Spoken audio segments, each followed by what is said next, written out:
Captain Verne of the Galactic Survey Corps stared at the readout with disbelief. The instruments must be malfunctioning. He tapped the console several times, but the results remained unchanged. "Run the scan again," he ordered his science officer, Lyra. She complied, her forearms working efficiently across the control panel. "Captain, I've already run it 3 times. The readings are consistent." The bridge fell silent. The planet rotating below them, catalogued simply as G3781, registered as a Class 14 Deathworld. In the 5,000 years of galactic exploration, no civilization had ever discovered anything beyond Class 12. "This can't be right," Verne muttered. "No planet with these conditions should support complex life, let alone intelligent species."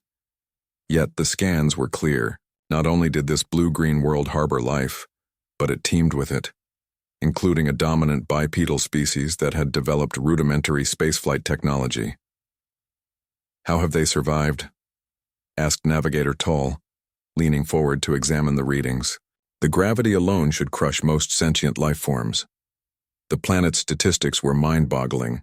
High gravity, extreme temperature variations, significant axial tilt causing violent seasonal changes, atmosphere rich in corrosive oxygen, regular geological upheavals, and intense solar radiation. And that wasn't even addressing the biological threats. The microorganisms alone would devastate most known species in the galaxy. "Perhaps they evolved differently," Lyra suggested. "We should send down probes before attempting contact." Verne nodded. Within hours, 5 stealth observation drones descended through the atmosphere, transmitting data back to the ship.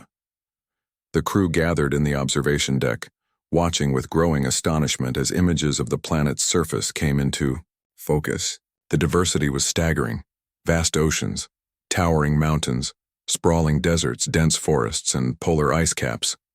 But most shocking were the inhabitants. "They're so fragile-looking," Lyra whispered. The dominant species, humans they called themselves, appeared woefully ill-equipped for survival. They lacked natural armor, possessed no claws or significant teeth, and had no obvious defensive capabilities. Yet they had built sprawling cities, developed complex technologies, and even ventured briefly beyond their atmosphere. "How do they survive the bacterial threats?" asked Medical Officer Dren, studying the biological readings. "Their immune systems should be overwhelmed instantly." More fascinating discoveries followed. These humans routinely ingested substances that would be lethal to most galactic species. Plants containing alkaloids, fermented beverages, even deliberate bacterial cultures. They kept predatory animals in their dwellings as companions. They willingly exposed themselves to radiation from their sun for aesthetic purposes. "They call this getting a tan," Lyra reported, bewildered. "They deliberately absorb solar radiation." The most perplexing discovery came when tracking human physical activities. They deliberately exerted themselves to the point of exhaustion, running extreme distances, lifting heavy objects repeatedly, swimming across treacherous waters, all for recreation. "They damage their bodies intentionally to enhance their strength," Dren noted with a mixture of horror and admiration. "Their cellular structure actually adapts and improves from controlled damage." After a full orbital cycle of observation, Captain Verne made his decision. "We're going to attempt first contact." The landing party, wrapped in protective environmental suits, touched down in an isolated area. Despite extensive preparation, nothing could have readied them for the assault on their senses. The crushing gravity that made every movement an effort, the caustic air that seemed to burn even through their filters, the cacophony of sounds from countless life forms, and then the humans arrived. They emerged from primitive wheeled vehicles, completely unprotected against the environment that was slowly crushing Verne's team, despite their advanced technology. The humans approached cautiously but without fear, breathing the toxic air without assistance, standing effortlessly in the punishing gravity. The lead human, a diplomatic representative named Jones, extended a hand in what they later learned was a peaceful greeting gesture. Verne's environmental sensors screamed warnings about the bacteria coating the human's exposed skin. When communication was established through the translation matrix, Jones spoke words that would forever change. Galactic understanding. "Welcome to Earth.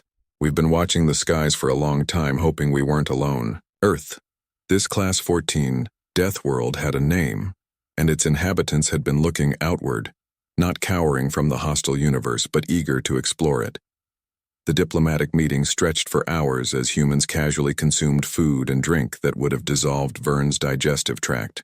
They spoke of their history, a brutal tale of survival against not only their harsh environment but also against each other. They had endured ice ages, pandemics, and self-inflicted nuclear radiation. They had watched extinction events and persevered. When the Galactic Council received Vern's report, a new classification was created. Earth became the first and only Class 15 Deathworld, a planet so hostile that its native species had evolved to become one of the most durable in the known galaxy.